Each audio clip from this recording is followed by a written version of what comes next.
السلام علیکم۔ یہ ہمارے چینل کے حوالے سے پہلے تو میں آپ لوگوں کا سب کا بہت بہت شکریہ ادا کروں گا کہ ہمارے چینل کو آپ نے پسند کیا یا دیکھا، اور الحمدللہ اس کے سبسکرائبر 1000 کی تعداد ان کی ہو چکی ہے۔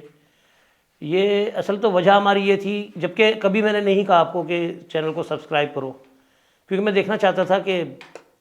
جو لوگ، کیونکہ اگر میرے کہنے سے کچھ نہیں ہوگا، جس کو سمجھ میں آئے گا وہ لائک بھی کرے گا، شیئر بھی کرے گا اور سبسکرائب بھی کرے گا۔ تو بہرحال مجھے خوشی ہے کہ صرف 6 مہینے کے اندر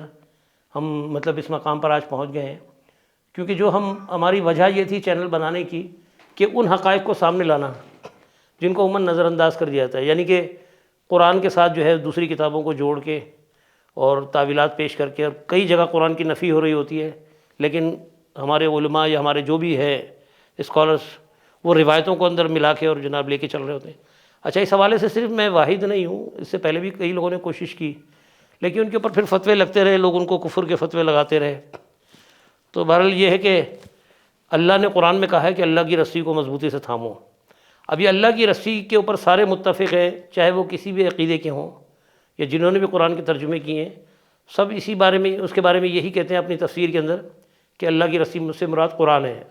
اب اس کو مضبوطی سے تھامو، اور اس کے اوپر سے مراد کیا ہے کہ اس کے علاوہ اس میں ملاوٹ نہ کرو، یعنی اس کے اوپر عمل کرو، اس کو آگے بڑھاؤ۔ لیکن ہمارے یہاں کیا ہوتا ہے کہ آیت سنائی جاتی ہے اور خلاف آیت جو ہے تفصیل بیان کر کے اور جناب واقعے اور قصے سنایا جاتا ہے۔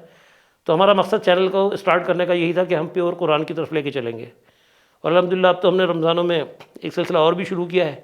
قرآن فہمی کے حوالے سے، اور جتنی ہماری کوشش ہے ہم کر رہے ہیں۔ اور میں آخر میں آپ کا پھر ایک دفعہ شکریہ ادا کرتا ہوں کہ اگر آپ لوگ واقعی اس کو سراہتے رہیں گے تو ہم انشاءاللہ بہت سارے موضوعات ہیں قرآن کے جو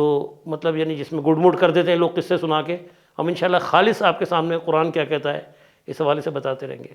چلیں، اپنا خیال رکھیں۔ السلام علیکم ورحمۃ اللہ وبرکاتہ۔